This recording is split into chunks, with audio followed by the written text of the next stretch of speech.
Hello dear student, welcome back to my channel WB পাঠশালা 2.0।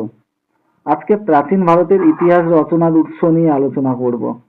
আমরা সবাই ইতিহাস পড়ি, কিন্তু প্রাচীন ভারতের ইতিহাসের উৎস কোথা থেকে এসেছে সেগুলো নিয়ে আমরা ডিটেলসে আলোচনা করব। তো ফার্স্ট আমরা দেখব দেশীয় সাহিত্য থেকে আমরা কি জানতে পারি। দেশীয় সাহিত্য থেকে দেখো, এখানে বেদ ও বৈদিক সাহিত্য, অর্থাৎ বেদ ও বৈদিক সাহিত্য কি কি আছে সেগুলো নিয়ে আলোচনা করব। ভিডিওটা স্কিপ না করে পুরোটা দেখো। আমরা কিন্তু জিরো থেকে পুরো হিরো পর্যন্ত যাব, অর্থাৎ বেসিক টু অ্যাডভান্স লেভেল। আগের দিন আলোচনা করা হয়েছিল ক্লাস 1-এ, অর্থাৎ 1 নম্বর ক্লাসে জিওগ্রাফি নিয়ে, যেটা লিঙ্ক দিয়ে দেবো, তোমরা ডেসক্রিপশন থেকে দেখে নিও। অর্থাৎ সিলেবাস ওয়াইজ সবকিছু আমরা আলোচনা করব ফার্স্ট টু লাস্ট। তার জন্য পুরো ভিডিওটা তোমরা দেখো। এরকম কন্টেন্ট খুবই কম পাওয়া যাবে ইউটিউবে। দেখো, বেদ, তো বেদ থেকে আমরা কি জানতে পারি? আর্যদের আদি বাসস্থান সম্পর্কে ধারণা, প্রাচীন ভারতের সামাজিক, ভৌগোলিক, রাজনৈতিক এবং ধর্মীয় জীবন নিয়ে আমরা বেদ থেকে জানতে পারি। তারপরে দেখো বেদাঙ্গ, তো বেদাঙ্গ থেকে কি জানতে পারি? আর্যদের আর্থ সামাজিক এবং রাজনৈতিক জীবন।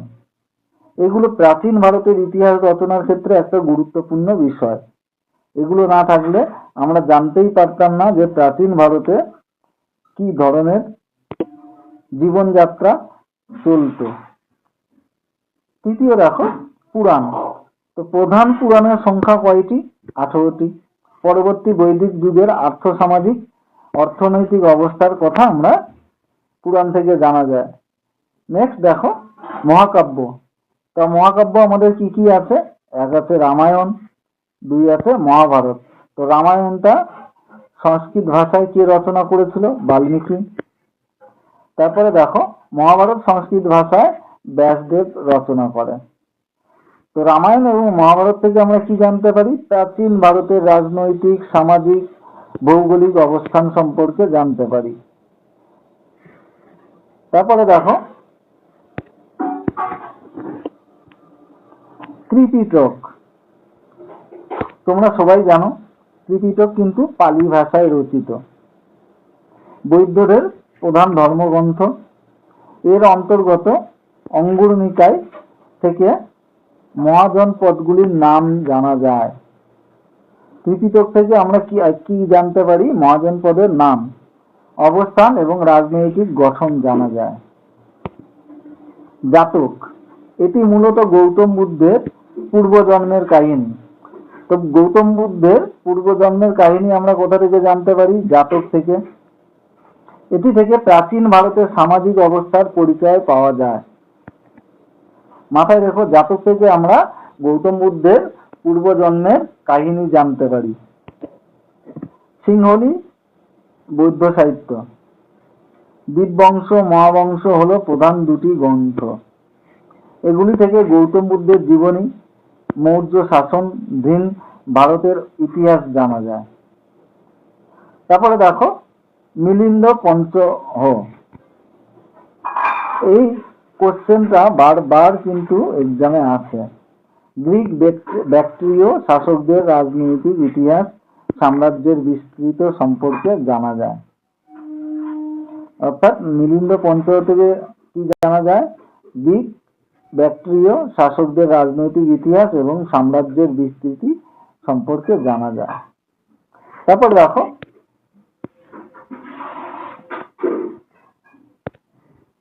দ্বাদশ অঙ্গ, এটা কোথা থেকে আসছে? এটা জৈনদের একটা গ্রন্থ, প্রাকৃত ভাষায় রচিত প্রধান ধর্মগ্রন্থ। মগধের উত্থান পরবর্তী সময়ে ভারতের সামাজিক জীবন সম্পর্কে জানা যায়। জৈন ভগবতী সূত্র, এখান থেকে কি দেখা যাচ্ছে? খ্রিস্টপূর্ব 6ষ্ঠ শতকের রাজনৈতিক ইতিহাস, সরস মহাজন পদের নাম, অবস্থান জানা যায়। তারপরে পরিশিষ্ট পার্বণ, গ্রন্থটি হেমচন্দ্র রচিত। এটি থেকে চন্দ্রগুপ্ত মৌর্যের শাসনকাল সম্পর্কে জানা যায়। তোমরা আগে ডিটেলসটা দেখো, পরে এমসিকিউ নিয়ে আলোচনা হবে। তারপরে দেখো জৈন কল্পসূত্র গ্রন্থটি ভদ্রবাহুর রচিত। এর থেকে মহাবীরের জীবন সম্পর্কিত তথ্য জানা যায়। তো মহাবীরের জীবন সম্পর্কিত তথ্য আমরা কোথা থেকে জানতে পারি? জৈন কল্পসূত্র থেকে। তারপরে দেখো হর্ষচরিত হর্ষবর্ধন সম্পর্কিত। তো হর্ষচরিত কার সম্পর্কে লেখা? হর্ষবর্ধন। এর রচয়িতা কে? না বাণভট্ট। রামচরিত রামপাল সম্পর্কে রচিত, সন্ধ্যাকর নন্দী এর রচয়িতা। তারপরে দেখো বিক্রমাদেব চরিত, এটা কে লিখেছে? দেখো কল্যাণের চালুক্য রাজা বিক্রমাদিত্য ষষ্ঠ সম্পর্কিত তার সভাকবি বিদ্যাপতি বিলহন রচিত। অর্থাৎ বিক্রমাদিত্য চরিত রচনা করেছে বিলহন অথবা বিদ্যাপতি। তারপরে দেখো গৌড়বহ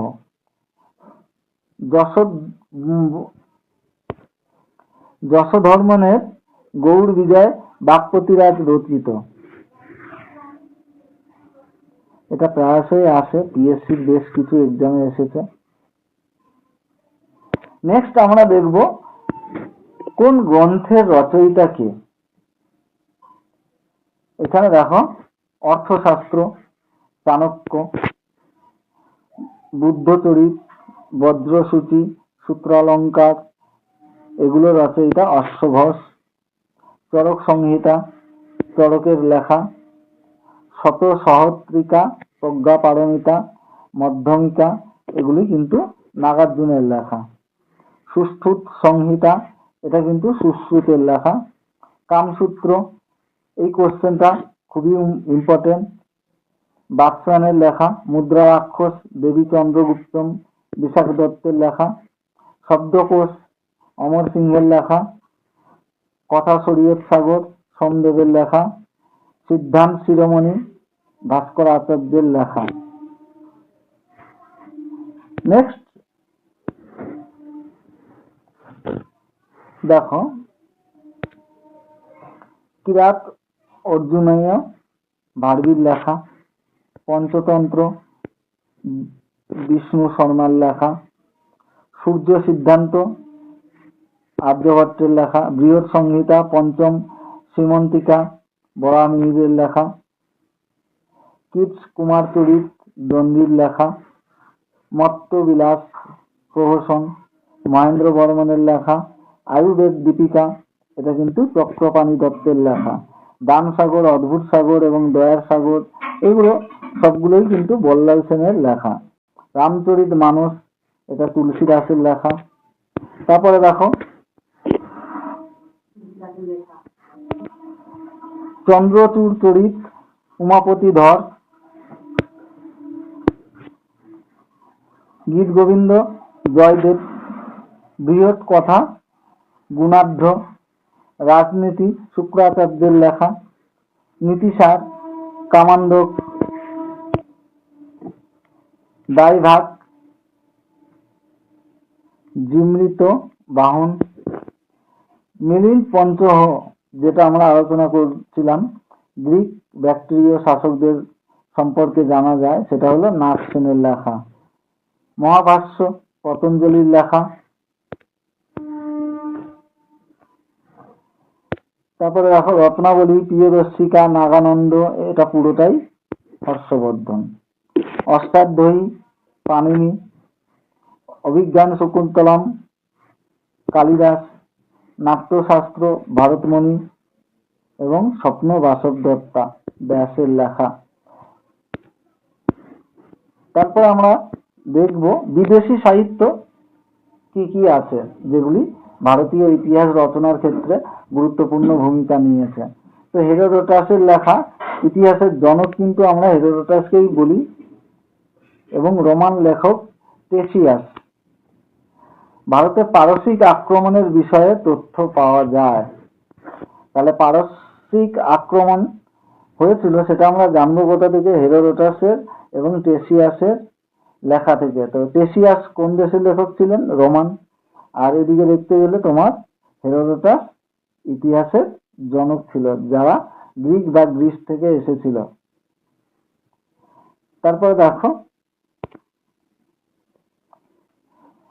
তুলসীদাস গ্রিক জীবনীকার আলেকজান্ডারের জীবনী প্রসঙ্গে ভারত কথা, যেটা প্লুটার্ক থেকে জানা যায়। নেক্সট দেখবো আমরা ঐতিহাসিক পর্যটক সম্পর্কিত কিছু তথ্য। দেখো টলেমি গ্রিক ভূগোলবিদ, ভারতবর্ষের ভূগোল বিষয়ক গ্রন্থ জিওগ্রাফিক হাইপোগ্রামিস রচনা করেছিল। প্লিনি রোমান লেখক, ন্যাচারাল হিস্ট্রি, রোম ভারত বাণিজ্যের কথা এখান থেকে আমরা জানতে পারি। Periplus of the Erythraean Sea, অজানা গ্রিক লেখক, 80 খ্রিস্টাব্দে রচিত ভারতীয় বাণিজ্য বন্দর বিষয়ক গ্রন্থ এটা, কিন্তু এর প্রকৃত লেখকের কথা আমরা এখনো পর্যন্ত জানতে পারিনি। তারপরে দেখো আল মাসুদি আরব বণিক, 915 খ্রিস্টাব্দে মহিপালের রাজত্বকালে প্রতিহার রাজ্যে আগমন করে। নেক্সট দেখো সুলেমান আরব বণিক ছিলেন, 9ম শতকে দেবপালের রাজত্বকালে শেষ দিকে আগমন করে। অর্থাৎ দেবপালের রাজত্বের শেষের দিকে ভারতে আসে কে না? সুলেমান। এবার দেখবো আমরা একটা গুরুত্বপূর্ণ টপিক। দেখো ঐতিহাসিক পর্যটক সম্পর্কিত কিছু তথ্য। এখানে পর্যটক, দেশ, গ্রন্থ, কার সময়ে ভারতে আগমন ঘটে এবং সময়কাল নিয়ে আমরা আলোচনা করব। তো ফার্স্ট দেখবো মেগাস্তিনিস, যিনি কিনা গ্রিস দেশের থেকে এসেছিল। ইন্ডিকা তার গ্রন্থ ছিল, চন্দ্রগুপ্ত মৌর্যের সময় সে ভারতে আগমন ঘটে, যেটা কিনা 300 থেকে 305 খ্রিস্টপূর্বাব্দ। তারপরে নেক্সট দেখো ফাইয়েন, চীন থেকে আসে। ফোকুওকি, যার গ্রন্থের নাম দ্বিতীয় চন্দ্রগুপ্তের সময়ে ভারতে আগমন ঘটে এবং 399 থেকে 415 খ্রিস্টাব্দে ভারতে আসে। তারপরে অলবিরনি, আরব থেকে অলবিরনি আসে, তার গ্রন্থের নাম কি ছিল? তহকিক-ই-হিন্দ। মামুদের সময়ে, এই কোশ্চেনটা খুবই ইম্পর্টেন্ট, আমরা প্রায়শই দেখি যে অলবিরনি কার সময়ে ভারতে আসে।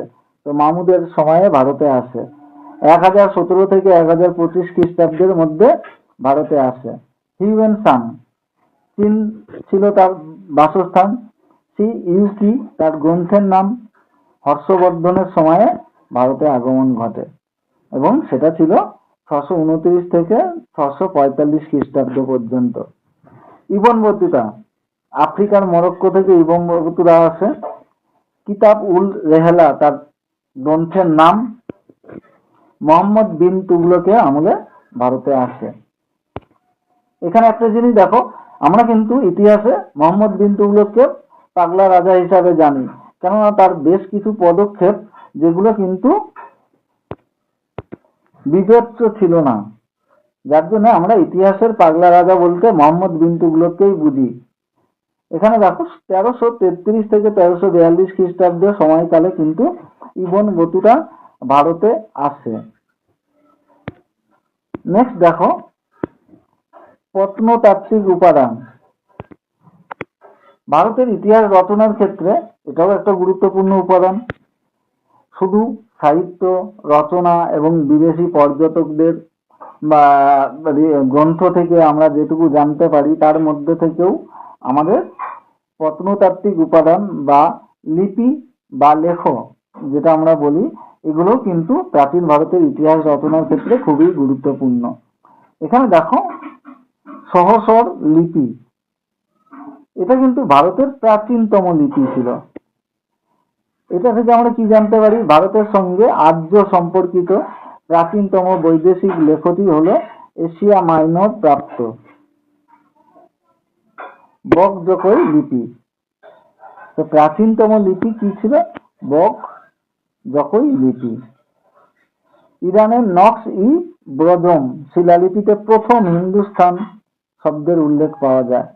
ইরানের নকশ ই ব্রজম শিলালিপিতে প্রথম হিন্দুস্তান সম্পর্কে জানা যায়, অর্থাৎ হিন্দুস্তান শব্দটি প্রথম ব্যবহার করা হয়।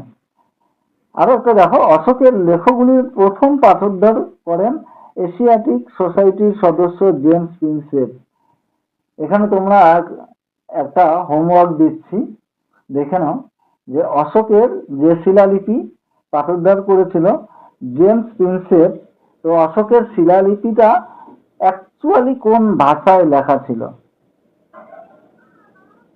এটা তোমরা কমেন্ট করে জানিও। আজকে এই পর্যন্ত ছিল ভারতীয় ইতিহাস রচনার উৎস নিয়ে ডিটেলসে যে আলোচনা। নেক্সট ডেতে আমরা ফের জিরো থেকে হিরো অর্থাৎ বেসিক টু অ্যাডভান্স লেভেলে আমরা জানবো। আমরা টোটাল সিলেবাস কভার করব, তারপরে এমসিকিউস এবং মক টেস্ট নিয়ে আলোচনা করব। তার জন্য সাথে থেকো, চ্যানেলটা সাবস্ক্রাইব করে নিও।